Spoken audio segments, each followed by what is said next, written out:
México y la World Future Society Capítulo Mexicano les dan la más cordial bienvenida a esta ceremonia inaugural del coloquio Prospectiva del Mundo, Carta de los Deberes del Ser Humano, México 2015.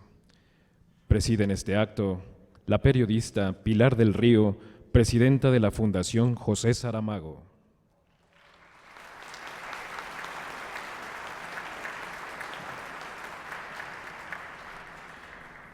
El licenciado Enrique Balb Díaz, secretario de Servicios a la Comunidad de la UNAM, con la representación del doctor José Narro Robles, rector de la Universidad Nacional Autónoma de México.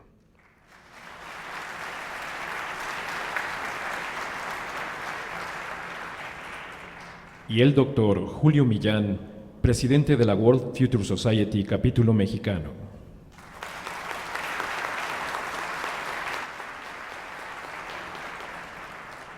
Saludamos la presencia de autoridades universitarias, así como de académicos, alumnos y distinguidos empresarios que hoy nos acompañan. Sean todas y todos ustedes bienvenidos. Para dar inicio a este acto tiene la palabra el doctor Julio Millán.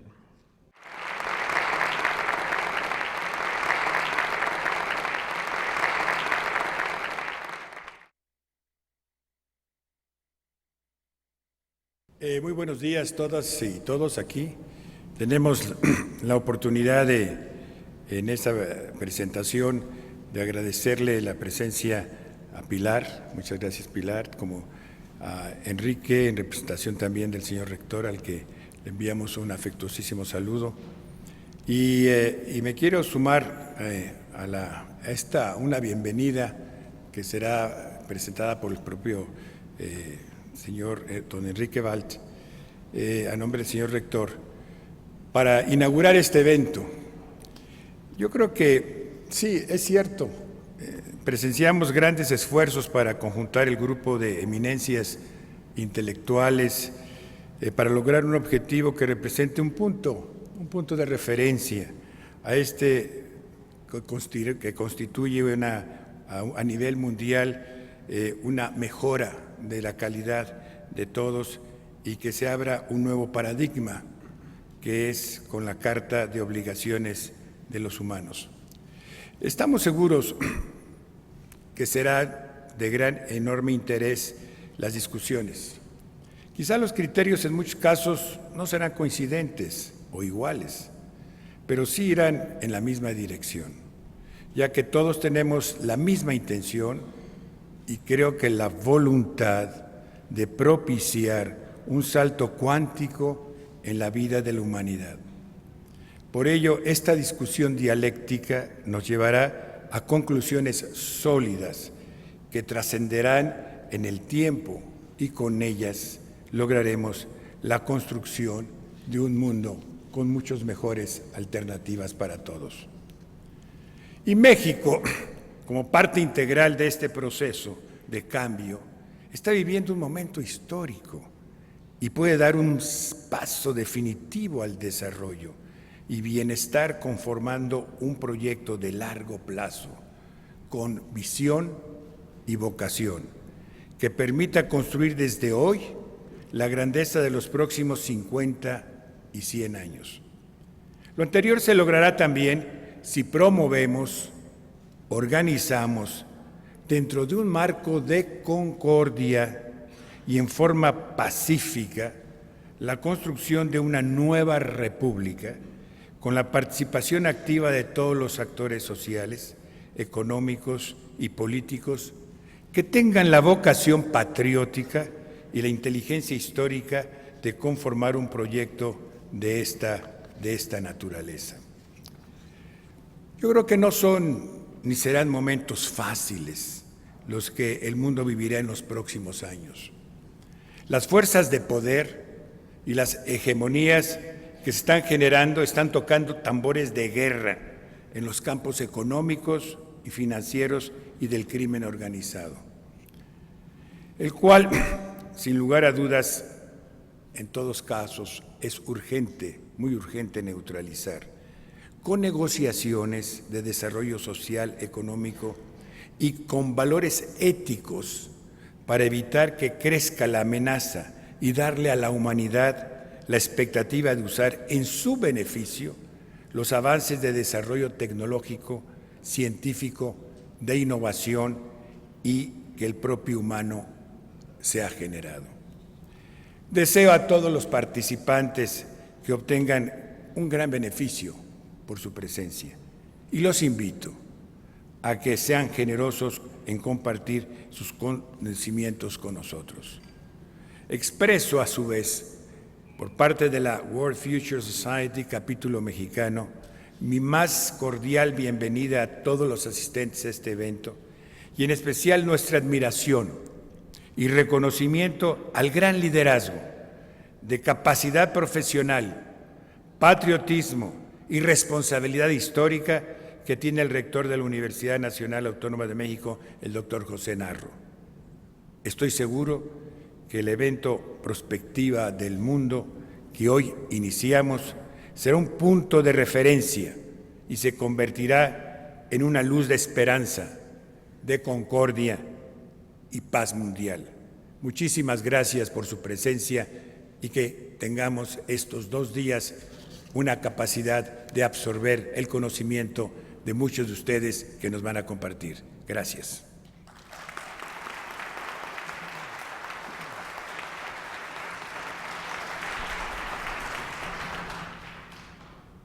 Escuchemos las palabras que preparó para esta ocasión el doctor José Narro Robles, rector de la Universidad Nacional Autónoma de México, en voz del licenciado Enrique Balb Díaz. Buenos días a todas y todos ustedes. Saludo con especial reconocimiento a doña Pilar del Río, presidenta de la Fundación José Saramago. Muchas gracias, Pilar, por estar con nosotros el día de hoy. A don Julio Millán, presidente de la Sociedad Mundial del Futuro, capítulo mexicano, quien ha sido un gran promotor de este encuentro. Directores de facultades, señor secretario general de la universidad, directores de facultades, institutos, centros, estudiantes, empresarios, empresarias, todos sean bienvenidos. Saludo en forma especial a nuestros panelistas y expertos de México y de diversas partes del mundo que hoy se dan cita aquí con nosotros. El doctor José Narro, rector de la Universidad Nacional Autónoma de México, lamenta profundamente no estar aquí. Él ha preparado unas palabras con motivo de este relevante encuentro y deseaba compartirlas con ustedes. Sin embargo, por causas ajenas a su voluntad, no lo puede hacer personalmente. El propio rector Narro ha sido un impulsor de este coloquio por la relevancia que conlleva dar forma a una carta de las obligaciones del ser humano. Por mi conducto, se disculpa sentidamente por esta ausencia. Me corresponde entonces leer textualmente el mensaje que escribió. En nombre de la Universidad Nacional Autónoma de México, doy a ustedes la más cordial bienvenida a este coloquio organizado conjuntamente con el capítulo mexicano de la World Future Society. Sean todos muy bienvenidos a este espacio abierto a la pluralidad, el debate informado y la creatividad. Científicos, intelectuales, académicos, artistas, periodistas y jóvenes estudiantes habrán de discutir y analizar durante los próximos 2 días temas fundamentales para la elaboración de una Carta de las Obligaciones del Ser Humano. Abordarán algunos de los grandes problemas de la humanidad que pueden ser críticos en los años que vienen si no hacemos un alto en el camino para reflexionar y tomar medidas globales en beneficio de todos. Se trata de temas fundamentales para el desarrollo del ser humano y su inserción en las sociedades como la educación, la cultura, la salud, la alimentación y la vigencia del Estado de Derecho. Pero también asuntos que tienen que ver con los efectos de los modelos de desarrollo que han provocado y cuya consecuencia es la gran desigualdad económica y social que prevalece, con diversos grados en todo el mundo, que ha mantenido en la miseria a cientos y cientos de millones de personas. algunos que llegan incluso al grado de carecer de los nutrientes indispensables para subsistir. Las asimetrías de nuestro mundo no tienen parangón. Las diferencias son tan grandes que resulta poco probable su existencia con esa magnitud en otras etapas de la historia de la humanidad. La desigualdad que ahora vive el mundo resulta del rezago de lo social en la acción de los gobiernos y de la concentración de la riqueza en muy pocos individuos. También es producto del culto a los mercados, del desbordamiento por lo material, del deterioro de los valores laicos, entre muchas otras cosas. En este encuentro serán motivo de discusión los esquemas de desarrollo y su financiamiento, que no han cuidado el uso de los recursos naturales, que atentan contra la vida y la diversidad y que perturban el clima. También habrán de examinarse con perspectivas de futuro cuestiones recientes como los alcances y efectos de las redes sociales, la bioética, el derecho a la privacidad y la necesidad de fortalecer los valores que cohesionan a las sociedades. Lo que aquí se argumentará tiene que ver con el porvenir de la humanidad, un porvenir que requiere dejar de lado las visiones individualistas y materialistas para pensar en el planeta, en los seres que lo habitamos y en el espíritu del ser humano.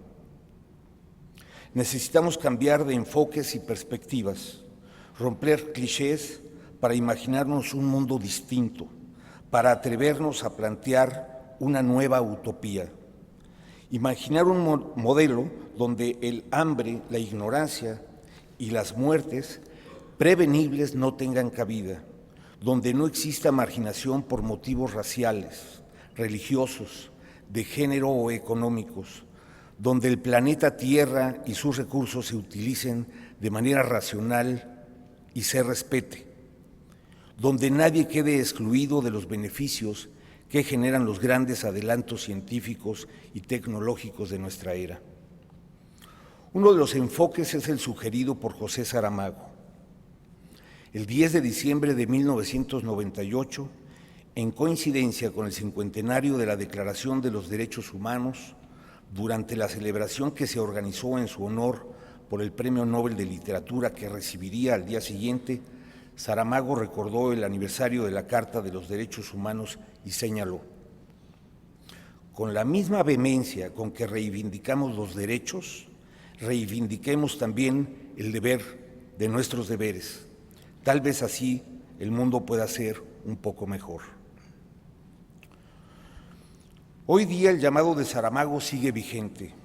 La necesidad de formular un documento o carta de las obligaciones del ser humano está presente. Su propuesta debe hacernos conscientes de que el concepto de ciudadanía debe ser discutido y reelaborado para avanzar hacia lo que la UNESCO ha denominado la ciudadanía mundial. Un mundo global requiere de un ciudadano global. La ciudadanía, en su concepción original, implica la pertenencia a una comunidad y con frecuencia se refiere a un Estado nacional. Esta acepción se diluye cuando se piensa en el mundo, en la aldea global. Ser ciudadano significa que se tiene un conjunto de derechos, pero también de obligaciones como miembro de una colectividad. Un ciudadano del mundo implica comprometerse con todo lo que significa el ser humano, más allá de las fronteras nacionales. Mucho es lo que hemos avanzado en la definición de los derechos de las personas y las colectividades, a pesar de que no hemos alcanzado su plena aplicación. Falta ahora, como proponía Saramago, avanzar en una declaración de las obligaciones del ser humano. Eso implica concebirlos como individuos que pertenecen no solo a una etnia, a un grupo, a una comunidad o pueblo, no únicamente a un país, sino al mundo entero. El reto de redactar una carta de esta naturaleza es grande, porque implica la consideración de temas complejos que debieran responder a preguntas como las siguientes. ¿Cuáles podrán ser, en concreto, los compromisos del individuo del mundo?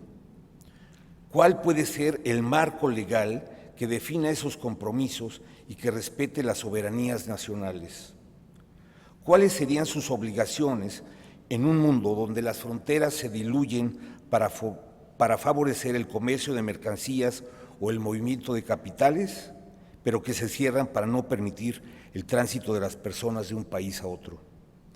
¿Cuáles pueden ser los deberes del ser humano ante el hecho de que los estados nacionales llegan a subordinarse frente a los intereses de los grandes fondos de inversión que operan en el mundo? ¿Cuáles sus responsabilidades ante el incremento de la desigualdad, consecuencia de políticas económicas sustentadas en el mandato de los mercados? ¿Cuál es su incumbencia cuando prevalece la falta de oportunidades laborales y educativas para millones de jóvenes? ¿Cuáles sus obligaciones cuando un porcentaje significativo de individuos en el mundo padecen los efectos de la ignorancia, el rezago y la exclusión?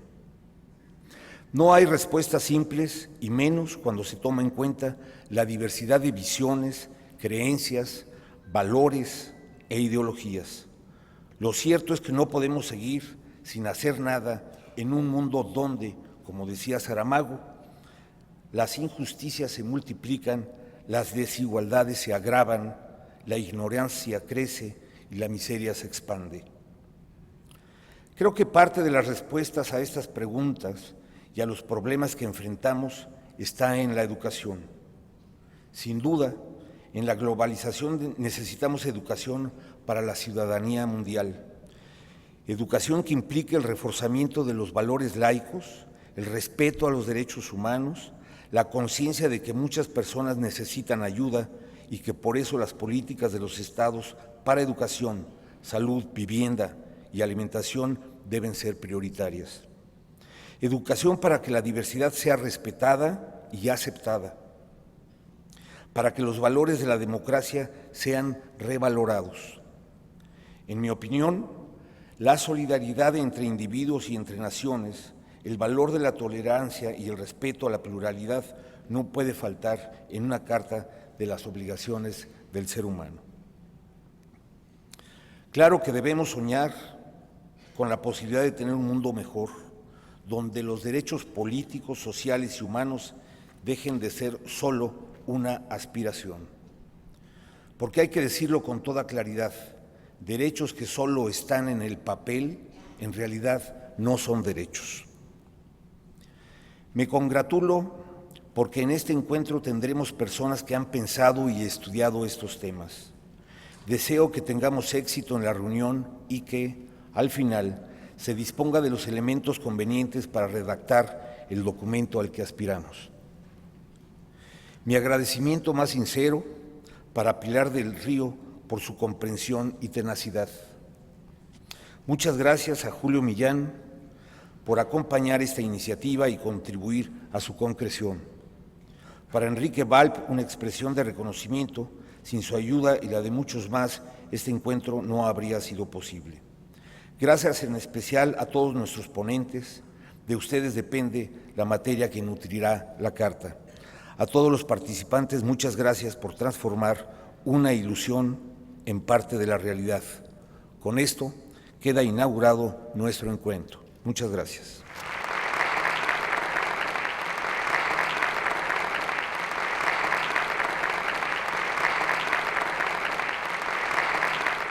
A continuación, los invitamos a presenciar el video Carta de las Obligaciones del Ser Humano. Prospectiva del Mundo, México 2015. 10 de diciembre de 1998. José Saramago recibía el Premio Nobel de Literatura. Recordó en su discurso que justo ese día se cumplían 50 años de la firma de la Declaración Universal de los Derechos Humanos. Un documento elaborado por una humanidad esquizofrénica, dijo el autor, capaz de enviar instrumentos a un planeta para estudiar la composición de sus rocas, pero que asiste indiferente a la muerte de millones de personas a causa del hambre. Una humanidad que llega más fácilmente a Marte que a nuestro propio semejante. Pero además de derechos, Saramago advirtió que también tenemos deberes. Alguém não anda a cumprir o seu dever. Alguien no está cumpliendo su deber. No lo están cumpliendo los gobiernos porque no saben, porque no pueden o porque no quieren. Ou porque não lhe permitem aqueles que efetivamente governam o mundo. O porque no se lo permiten aquellos que efectivamente gobiernan el mundo. Las empresas multinacionales y pluricontinentales, cuyo poder absolutamente no democrático ha sido reducido a casi nada de lo que todavía quedaba del ideal de la democracia. Mas também não estão a cumprir o seu dever os cidadãos que somos. Pero nosotros tampoco estamos cumpliendo con nuestro deber como ciudadanos que somos. Pensemos que los derechos humanos no podrán subsistir sin la simetría de los deberes que les corresponden y que no es de esperar que los gobiernos realicen en los próximos 50 años lo que no han hecho en estos que conmemoramos. Tomemos entonces nosotros, ciudadanos comunes, la palabra. Con la misma vehemencia con que reivindicamos nuestros derechos, reivindiquemos también el deber de nuestros deberes. Tal vez así el mundo pueda ser un poco mejor. Aceptando el reto que José Saramago lanzó en Estocolmo, nos reunimos en México con el objetivo de sentar las bases de una Carta de las Obligaciones del Ser Humano, título provisional de un documento que surgirá de este encuentro y se presentará en Naciones Unidas. Sin retóricas ni concesiones, desde el análisis de la realidad y la intervención cívica que esta realidad exige. Para ello, contaremos con las ideas y propuestas de muy destacadas figuras. La intervención de José Saramago en la esfera pública inspiró la realización de este coloquio, que cuenta entre sus participantes con la compañera de José Saramago, la periodista y traductora hispano-portuguesa Pilar del Río, presidenta de la Fundación José Saramago, a quien escucharemos enseguida.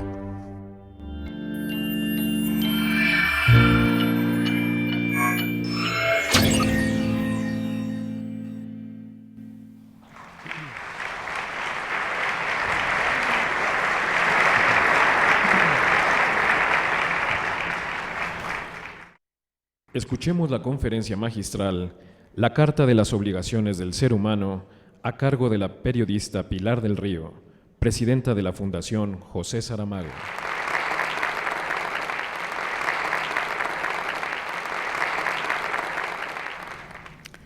Hola, buenos días. Supongo que entienden que en este momento uno se sienta un poco emocionada. Pues sí, estas imágenes creo que habrán sido conmovedoras para ustedes. Imaginen para quien vivió de cerca esos momentos y acompañó ese espíritu. Les doy las gracias a todos por estar aquí, a los panelistas que han venido de distintos países, a los de México y, por supuesto, a mis compañeros de mesa. Mesa virtual, mesa, al fin y al cabo. Muchísimas gracias a Julio Millán y a Enrique Val, y muchísimas gracias al rector José Narros, que no puede estar con nosotros, y sé que lo siente, porque él fue el impulsor desde que conoció el discurso de esta iniciativa, con el deseo de que no se quede en una reunión y en unas palabras, sino que realmente puedan concretarse, las podamos llevar a la calle y a la conciencia, y quién sabe si así el mundo no sería mejor, como hemos oído y como me temo que van a volver a oír, porque yo tengo aquí ahora un dilema. ¿Me salto las intervenciones que ya han citado o las leo y así no las aprendemos? No lo sé. Creo que voy a ser disciplinada por una vez en la vida y sin que sirva de precedente, y voy a leer el texto tal como estaba previsto, donde van a oír naturalmente a José Saramago. Un día, hace ya varios siglos, un campesino de una aldea de Florencia subió al campanario de la iglesia y tocó a difuntos. Extrañados, ya que no había noticia de que hubiera algún enfermo terminal entre ellos, los vecinos se acercaron a la iglesia preguntando quién era el finado. «Es la justicia ha muerto», dijo perentorio el campesino desde lo alto de la torre, y siguió con los toques plañideros. La justicia había muerto porque, contra toda lógica, el juez acababa de darle la razón a un poderoso frente a un débil. Pero eso ocurre muchas veces. Podrían haberle respondido al indignado campesino, constatando así una evidencia universal para la que el campesino ya tenía respuesta clara y contundente. Sí, pero yo no me resigno. La lucidez del campesino que asume y pregona su protagonismo, contestando a jueces, a élites y sobre todo al fatalismo de aceptar las cosas como nos dicen que son, me parece un buen punto de partida para abordar el reto que José Saramago lanzó hace 17 años en Estocolmo, tras haber recibido el Premio Nobel de Literatura, que algunos también dijeron que podría haber sido el Premio Nobel de la Paz. Aquel 10 de diciembre de 1998 se cumplían 50 años de la firma de la Declaración Universal de Derechos Humanos y con toda justicia José Saramago se preguntó por el estado de salud del mundo, una vez que se habían identificado de forma tan soberbia las condiciones para la felicidad, es decir, se habían enunciado los derechos imprescindibles para que los seres humanos, todos, pudiéramos habitar el planeta con armonía. Se preguntó en aquella solemne ocasión José Saramago, sin retórica, aunque sí con dolor, qué había pasado en esos 50 años en que los mejores conceptos estaban proclamados. Estas eran sus palabras. Este medio siglo no parece que los gobiernos hayan hecho por los derechos humanos todo aquello a lo que moralmente, cuando no por la fuerza de la ley, estaban obligados. Las injusticias se multiplican en el mundo, las desigualdades se agravan, la ignorancia crece, la miseria se expande. La misma esquizofrénica humanidad, capaz de enviar instrumentos a un planeta para estudiar la composición de sus rocas, asiste indiferente a la muerte de millones de personas por culpa del hambre. Se llega más fácilmente a Marte que a nuestro propio semejante. Alguien no está cumpliendo su deber.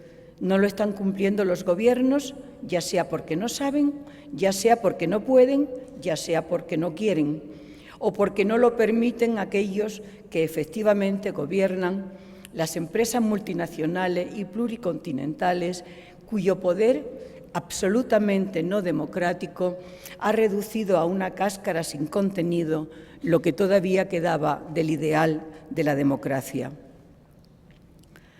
Dijo José Saramago en aquella ocasión: un intelectual no es un profeta, ya lo sabemos, ni un visionario, aunque sí pueda ejercer la capacidad anticipatoria de quienes analizan desde el rigor de la atenta observación.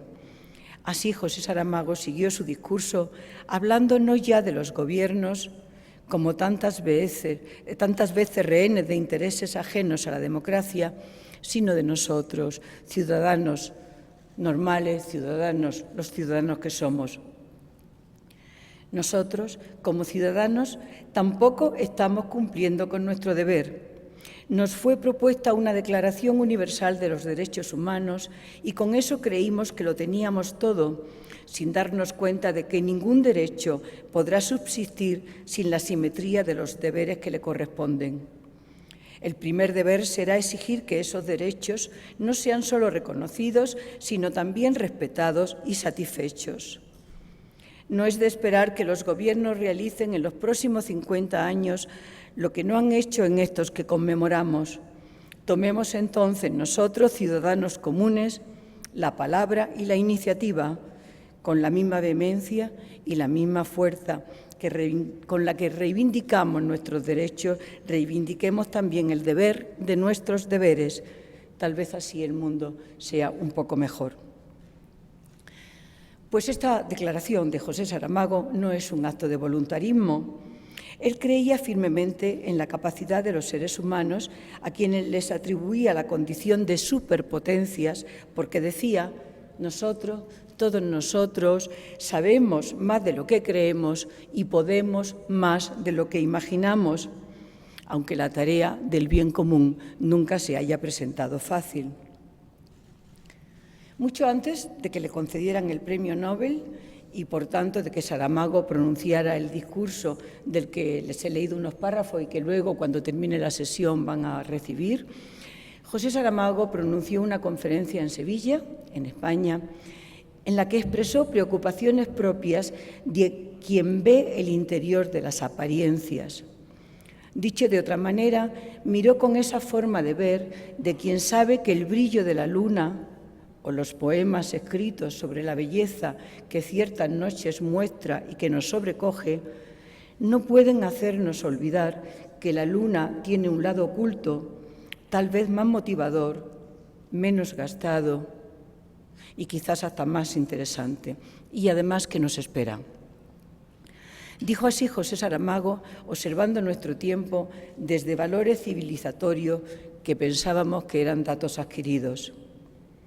Teniendo presente el riesgo de generalizaciones abusivas, parece irresistible que me interrogue sobre si los imperios económicos y financieros de nuestros días, multinacionales y pluricontinentales, no estarán también ellos fieles a la exclusiva e implacable lógica de sus intereses económicos, trabajando fría y deliberadamente para la eliminación progresiva de una posibilidad democrática que cada vez más apartada temporalmente de sus indecisas expresiones de origen, va en camino de un rápido enflaquecimiento, aunque por ahora todavía manteniendo en sus formas exteriores, aunque profundamente desvirtuada en su esencia. Se va manteniendo el concepto democrático, aunque profundamente desvirtuado en su esencia.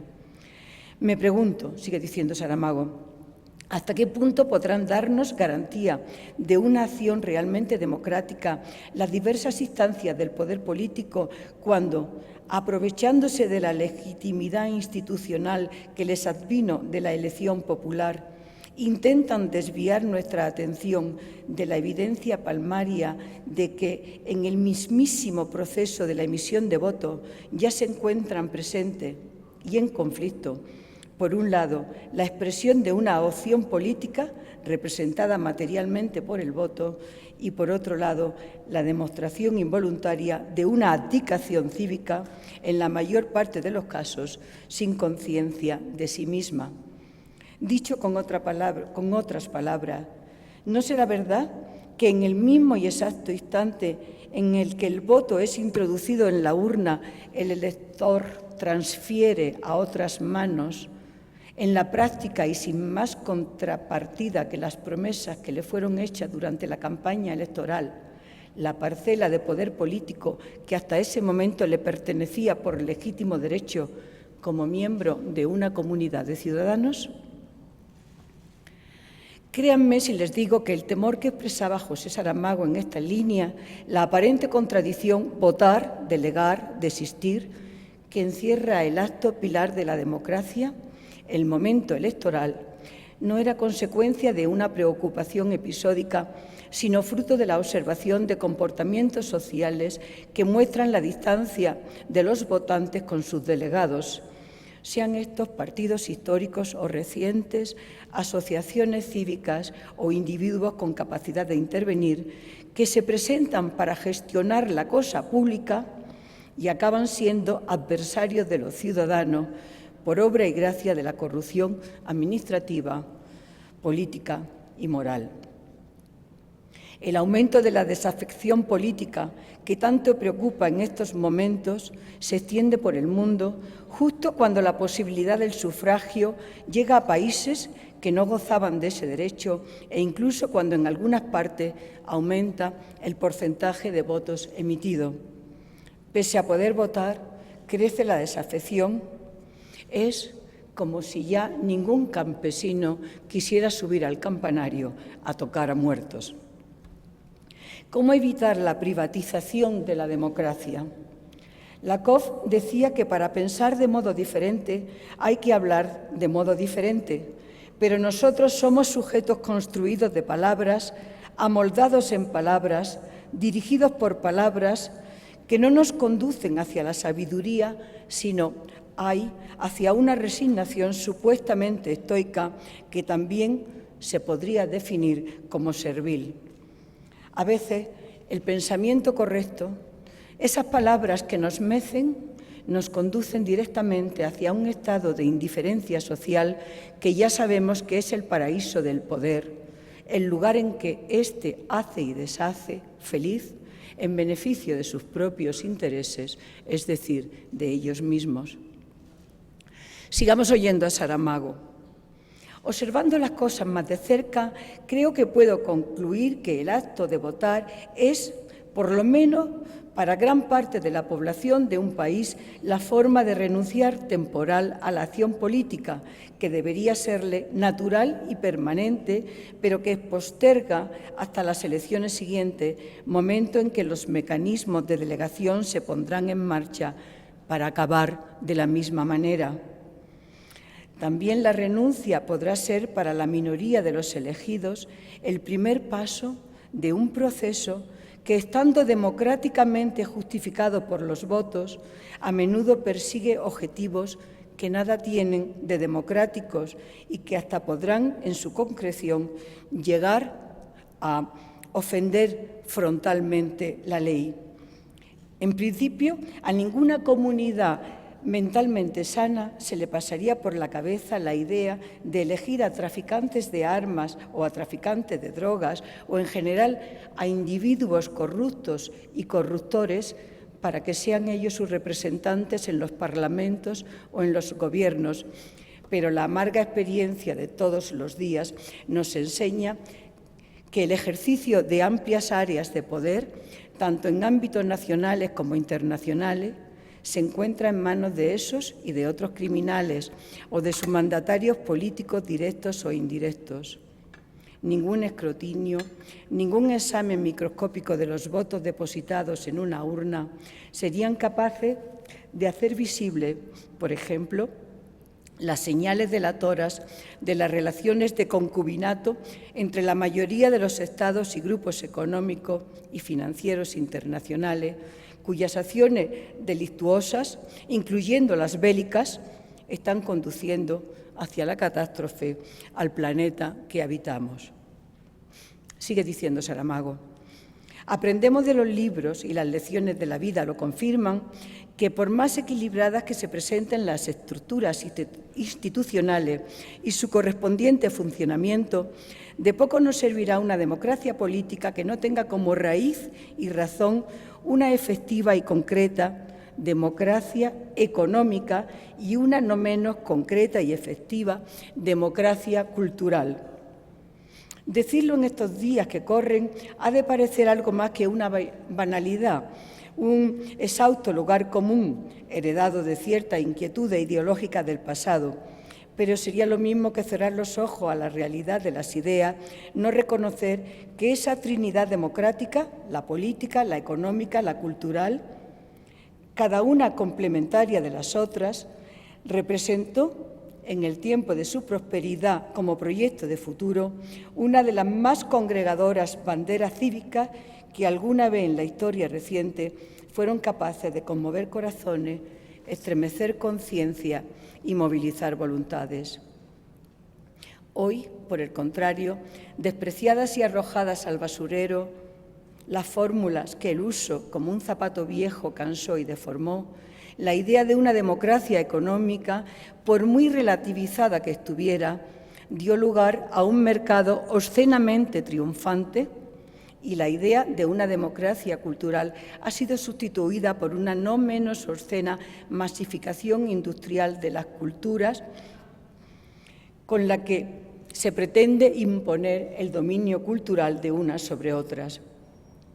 Creemos haber avanzado, pero de hecho retrocedemos, y cada vez se hará más absurdo hablar de democracia si persistimos en el equívoco de identificarla con sus expresiones cuantitativas y mecánicas, esas que se llaman partidos, parlamentos y gobiernos, sin proceder antes a un examen serio y concluyente del modo en que se utiliza el voto que los colocó en el lugar que ocupan.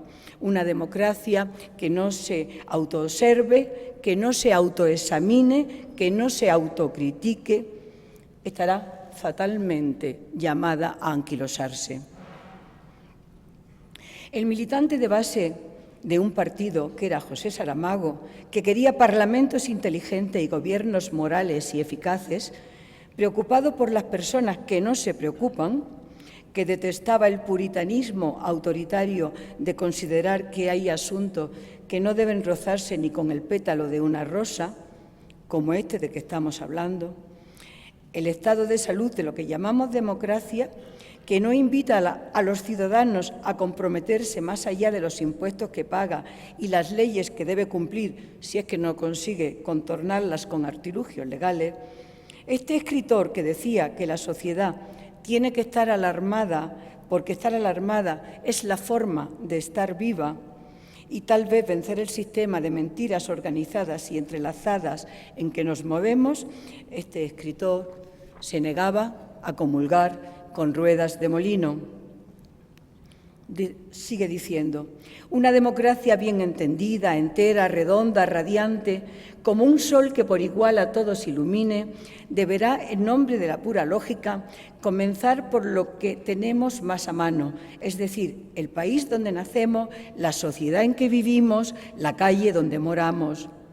Si esta condición primaria no es observada y la experiencia de cada día nos dice que no lo es, todos los raciocinios y prácticas anteriores, es decir, el fundamento teórico y el fundamento experimental del sistema, estarán desde el principio viciados y corrompidos. De nada servirá limpiar las aguas del río a su paso por la ciudad si el foco contaminador está en el nacimiento. Ya hemos visto cómo se ha vuelto obsoleto, pasado de moda y hasta incluso ridículo invocar los objetivos humanistas de una democracia económica y de una democracia cultural, sin lo que la llamada democracia política queda limitada a la fragilidad de una cáscara, quizá brillante y coloreada por banderas, carteles y consignas, pero vacía de contenido cívico y nutritivo.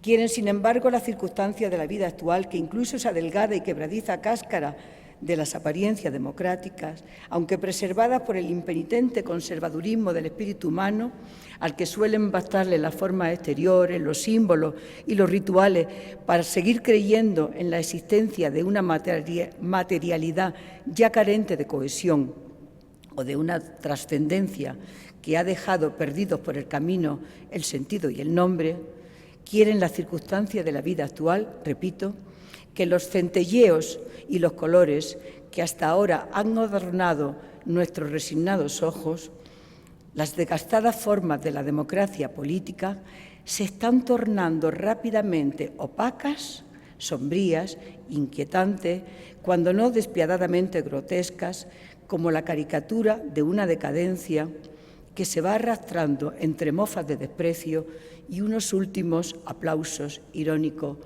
o de interesada conveniencia. Por su propia naturaleza y definición, el poder democrático será siempre provisional y coyuntural, dependerá de la estabilidad del voto, de la fluctuación de las ideologías y de los intereses de las clases, y como tal podrá ser visto como una especie de barómetro orgánico que va registrando las variaciones de la voluntad política de la sociedad. Pero ayer como hoy, y hoy con una amplitud cada vez mayor, abundan los casos de alteraciones políticas aparentemente radicales que tuvieron como efectos radicales alteraciones de gobierno, pero que no estuvieron acompañadas de las alteraciones sociales, económicas y culturales igualmente radicales que el resultado del sufragio había prometido. Miren que decir hoy gobierno socialista o socialdemócrata o demócrata cristiano o conservador o hasta liberal y llamarle poder es como una operación de cosmética, es pretender nombrar algo que no se encuentra donde se nos quiere hacer creer y sí en otro lugar e inalcanzable lugar, el del poder económico, ese cuyos contornos podemos percibir en filigrana tras los entramados y las redes institucionales, pero que invariablemente se nos escapa cuando intentamos acercarnos y que invariablemente contraataca si alguna vez tenemos la loca veleidad de reducir o disciplinar su dominio, subordinándolo a las pautas reguladoras del interés general. Con otras y más claras palabras, afirmo que los pueblos no eligieron a sus gobiernos para que los llevasen al mercado y que es el mercado quien condiciona con todos los medios a los gobiernos para que les sean llevados los pueblos. Y si hablo de mercado y con mayúscula es porque es, en los tiempos modernos, el instrumento por excelencia del auténtico, único e irrebatible poder realmente digno de ese nombre que existe en el mundo, el poder económico y financiero, transnacional y pluricontinental, ese que no es democrático porque no lo eligió el pueblo, que no es democrático porque no está regido por el pueblo y que finalmente no es democrático porque no contempla la felicidad del pueblo. No faltarán sensibilidades delicadas que consideren escandaloso y gratuitamente provocador lo que acabo de decir, insistió José Saramago, incluso cuando no tengan más remedio que reconocer que no he hecho nada más que enunciar algunas verdades transparentes y elementales, unos cuantos datos que son consecuencia directa de la experiencia que todos tenemos, simples observaciones del sentido común. No obstante, sobre esas y otras no menos claras obviedades, han impuesto las estrategias políticas de todos los rostros y colores un prudente silencio a fin de que nadie ose insinuar que, conociendo la verdad, andamos cultivando la mentira o aceptamos ser sus cómplices. Enfrentemos, pues, los hechos. El sistema de organización social que hasta ahora y aquí hemos designado como democrático se va convirtiendo cada vez más en una plutocracia, gobierno de los ricos, y es cada vez menos una democracia, gobierno del pueblo. Es imposible negar que la masa oceánica de los pobres de este mundo, siendo generalmente llamada a elegir, nunca es llamada a gobernar. Los pobres nunca votarían a un partido de pobres, porque un partido de pobres no tiene nada que prometerles. Es imposible negar que en la más que problemática hipótesis de que los pobres formasen gobierno y gobernasen políticamente en mayoría, como a Aristóteles no le repugnó admitir en política, aún así no dispondrían de medios para alterar la organización del universo plutocrático que los cubre, vigila y tantas veces ahoga. Es imposible que no nos demos cuenta de que la llamada democracia occidental ha entrado en un proceso de transformación retrógrada que es totalmente incapaz de parar y de modificar y cuyo resultado todo hace prever que sea su propia negación. No es necesario que nadie asuma la tremenda responsabilidad de liquidar la democracia. Ella se va suicidando todos los días. Termino ya. Pese a escribir esto, José Saramago no se resignó. Claudicar no formaba parte de su diccionario personal y apostaba porque tampoco estuviera en el de sus contemporáneos, los seres humanos que somos todos nosotros, todos pobres diablos, enredados en nuestras personales vidas, humillados tantas veces, otras obligados a ser optimistas, en un mundo pésimo en el que el miedo se ha impuesto a la esperanza. Y sin embargo, no se puede desistir. El discurso de José Saramago, que he utilizado como alma y cuerpo de esta intervención, porque es la intervención de José Saramago la razón de mi presencia aquí, terminaba expresando un anhelo que ojalá pudiéramos asumir y nos hiciera avanzar hacia la Carta de los deberes que salvan nuestros derechos, hacia la Carta que salven nuestros derechos. Acabo, pues, con sus palabras. El humanista compasivo que era José Saramago pone el punto y final, preguntándose, como hacen los sabios, ante la dimensión de la tarea que todos tenemos por delante. ¿Qué hacer entonces?, dijo Saramago. ¿Dejar de considerar la democracia como un dato adquirido, definido de una vez y para siempre intocable? En un mundo que se ha habituado a discutir sobre todo, solo una cosa no se discute, precisamente la democracia. Melífluo y monacal, como era su estilo retórico, Salazar, el dictador que gobernó Portugal durante más de 40 años, pontificaba: no discutimos a Dios, no discutimos la patria, no discutimos la familia. Hoy discutimos a Dios, Discutimos la patria y si no discutimos la familia es porque ella se está discutiendo a sí misma. Pero no discutimos la democracia. Y digo yo, discutámosla, señoras y señores, discutámosla a todas horas, discutámosla en todos los foros, porque si no lo hacemos a tiempo, si no descubrimos la manera de reinventarla, sí, de reinventarla, no será solo la democracia la que se pierda, también se perderá la esperanza de ver un día respetados en este infeliz planeta los derechos humanos. Y este sería el gran fracaso de nuestra época, la señal de traición que marcaría para siempre jamás el rostro de la humanidad que somos. Muchas gracias.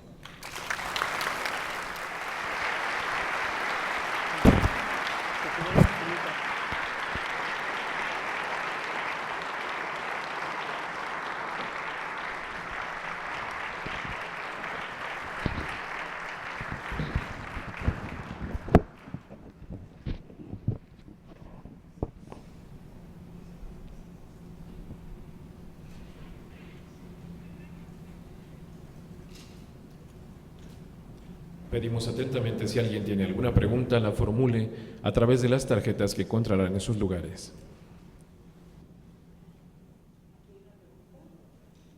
Aquí hay una pregunta. ¿Qué hacer con la reforma educativa y el? En cualquier caso, ¿qué hacer con la reforma educativa? Hacerla. ¿Cuál es el problema?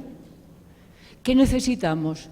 ¿Tener alumnos que vayan a la escuela a aprender determinadas cosas o a que también sean ciudadanos, discutan, aprendan a descodificar el mundo en el que viven, los medios de comunicación que les zarandean diariamente? Yo creo que especialistas tiene la Iglesia y hay que hacer una reforma educativa, pero normalmente en todos los países.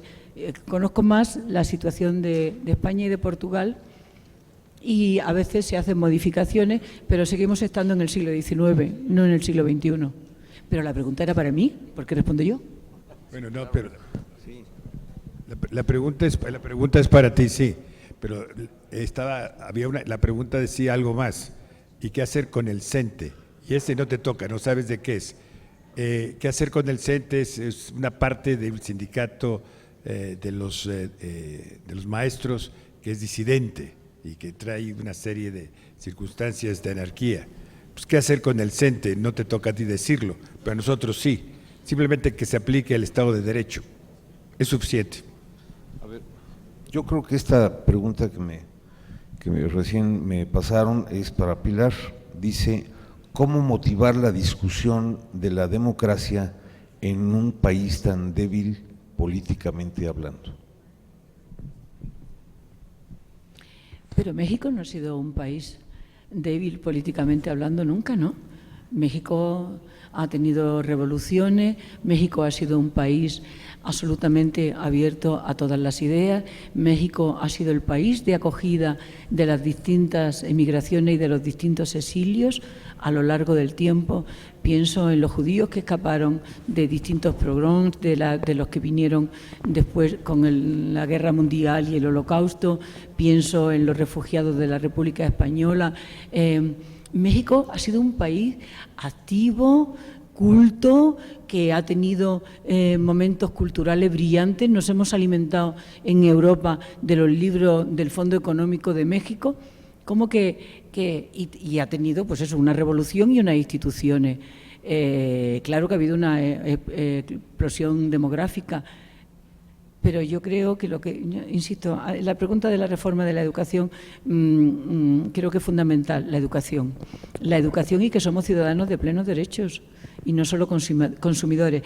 Creo que tengo la sensación de que todos los días nos tratan de presentar solo y exclusivamente como estadística o como consumidores, pero es esa cosa que les citaba al principio de la intervención y que decía Saramago: podemos más de lo que imaginamos. Débiles porque los partidos determinados en algunos momentos no estén reproduciendo los intereses generales, sino los propios, bueno, pues que la sociedad se organice de otra manera. Hay muchas formas, ¿no? Y en México, desde luego, he visto algunas y he asistido a algunas. Muy bien, muchas gracias. Dice otra pregunta, en la coyuntura actual, ¿qué vale más, el gobierno responsable o la sociedad civil? Pero es que una sociedad civil responsable no puede votar gobierno irresponsable. Yo creo que cuando tenemos gobierno irresponsable y en algunos casos y corrupto, gobernadores delincuentes, y puedo decirlo porque en algunos casos, pensemos por ejemplo en Berlusconi, fue condenado, es porque la sociedad moralmente no debía de estar muy bien. A lo mejor es que había muchísima gente en Italia, por no hablar de México y por no hablar de Portugal o de España, a lo mejor es que había mucha gente que quería ser Berlusconi y entonces votaban al Berlusconi en el que ellos se reflejaban. Quiero decir, una sociedad responsable y lúcida no está gobernada por un traficante de armas o por un delincuente. Por mucho que intenten engañar, engañan una vez o engañan dos, a la tercera ya somos cómplices. Yo creo que somos cómplices. Gracias, Pilar. Otra pregunta, ¿cómo conseguir que la cultura favorezca el desarrollo del pensamiento crítico más allá del, comillas, alimento espiritual? ¿Y no es el pensamiento crítico el que favorece la cultura? Yo tengo una vergüenza enorme de estar respondiendo. Les voy a contar una cosa. Es que soy periodista y soy la que hace las preguntas normalmente tontas. ¿Perdón? ¿Justo lo que acabo de decir? ¿La confesión? Bueno, pues eso, que es que responder como si fuera una experta en algo es absolutamente, me da mucha vergüenza. Perdonen, pero es que siempre soy la que está en el otro lado haciendo preguntas y muchas veces preguntas tontas. Me da vergüenza responder. Yo qué sé cómo favorecer la cultura y el pensamiento crítico, pero yo creo que esas preguntas estos días las vamos a poder plantear a los maestros que están en los distintos paneles, que ellos sí que saben que no son simplemente preguntadoras, que ni siquiera alcanzan la categoría de escribidoras. Dice, para Pilar, ¿qué pensaría José Saramago de la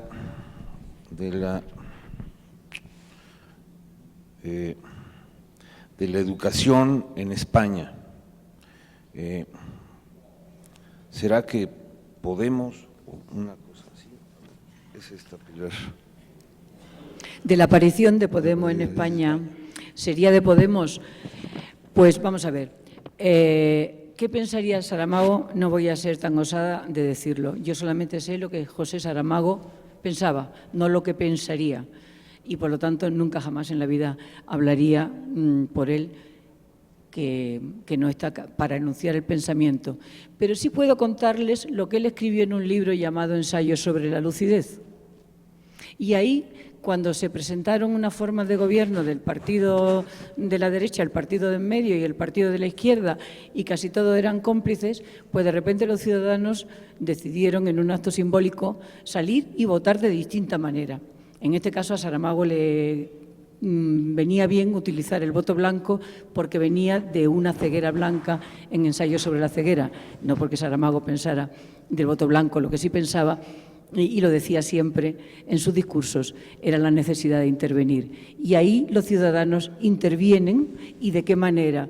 Primero, con ese voto que deja perplejos a los que se habían presentado y se tienen que ir. Segundo, cuando el poder convoca huelgas para fastidiar a la población, los ciudadanos asumen las responsabilidades y salen y limpian las calles y distribuyen los paquetes.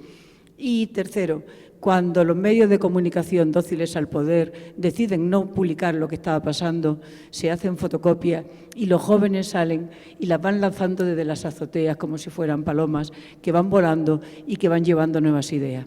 ¿Qué pensaría José Saramago de Podemos? No lo sé. ¿Qué pensaba? Que los ciudadanos tenían posibilidad y que podían más de lo que creían y que es de los ciudadanos el presente y el futuro y que a nadie les interesa más y que los ciudadanos forman gobierno para que no vayan contra ellos. Eso lo pensaba y lo escribía en todos sus libros, fueran estrictamente políticos o no lo fueran, como Intermitencia de la Muerte o como todos los nombres. Eran ideas que se repetían continuamente en Saramago. Lo último que digo es que él nunca aceptaba ningún dogma. Si han leído algunos de ustedes el Evangelio según Jesucristo o Caín, ahí lo dice claro, ni dogmas religiosos, ni dogmas económicos, ni dogmas políticos. No, consideraba que los ciudadanos, los seres humanos, tenemos derecho a la razón, tenemos razón para utilizarla y, por lo tanto, y que podemos más de lo que creemos, que somos una superpotencia. Dice, de acuerdo a la visión de Saramago, ¿qué hacemos con la gente a la cual no le interesa o ya no le interesa hacer conciencia para alcanzar una democracia completa y radiante? Pues es una pena. Mucha de esa gente será víctima, y lo decía José Saramago en su discurso, será víctima, sentirá que por el hecho de estar atendiendo a su propia vida, a sus propias necesidades, a sus propias tragedias personales, ya no necesita más, sin darse cuenta que al no intervenir seguirá ahondando la profundidad de su tragedia. Y a los otros, a los frívolos, a los modernos. Hace pocos días leía una cosa de una autora inglesa que contaba la historia de una de las mujeres que lucharon por el voto de la mujer en la Inglaterra de principio del siglo, y que toda la vida que había sido presa en varias ocasiones, una histórica cuyo nombre ahora mismo no puedo decir, y que cuando ya estaba a punto de morir alcanza a poderle decir a su nieta: qué bien, dentro de nada vas a cumplir 18 años, vas a poder votar. Y dice la niña: ¿votar yo? ¿Para qué? Si es todo igual, es la política. Y yo creo que ahí la abuela muere después de haber luchado tanto por el voto, pensar que en solamente 2 generaciones el voto se había tergiversado tanto. Pues no, yo creo que siempre podemos más. Creemos que no, porque nos han enseñado que lo importante es nuestra vidiña, nuestra propia vida personal, y salir como podamos sin darnos cuenta que esa es la ley de la selva. A ver, Julio. Pilar, otro más. Y leo esta que dice al representante de la UNAM: ¿por qué la UNAM no tiene un centro de prospectiva para discutir estos temas de manera permanente? Si me permiten, efectivamente no hay un centro de la UNAM que se dedique especialmente a discutir la prospectiva de temas sociales, científicos, económicos, políticos, pero yo diría que la UNAM permanentemente en todos sus centros, en todas las facultades, está discutiendo permanentemente este asunto. Creo que la facultad de la universidad de pensar el futuro lo hace en todos sus académicos, en todos sus estudiantes. Valdría la pena, a lo mejor, ahora que hacen la pregunta, tratar de reunir a los expertos en ello y hacer seminarios de esta naturaleza de forma más continua. Pero una parte buena de los paneles que vamos a tener durante estos 2 días son los expertos de la universidad, junto con expertos del mundo, digamos, que van a discutir el futuro y en todos los temas, en el clima, en la política, en la sociedad, en fin, en el agua, en la alimentación, en la vivienda, en la salud. Así que, si bien es cierto, repito, no hay un centro dedicado exclusivamente a este asunto de la prospectiva, permanentemente, cotidianamente la universidad hace estos ejercicios de ver el futuro. Gracias. Si me permites, aquí tengo una gran pregunta, me parece, el concepto en sí de lo que tú habías señalado, está en inglés, si me permites traducírtela. Dice, ¿cómo podemos o cómo se puede que las corporaciones, las grandes corporaciones y los que tienen el poder del dinero, o sea, los financieros, pueden cambiarse a convertirse en un bienestar, para crear un bienestar humano? ¿Cómo se podría hacer que las grandes corporaciones, los grandes grupos financieros hagan un big turn, se cambien, ayuden al bienestar humano? ¿Legislando?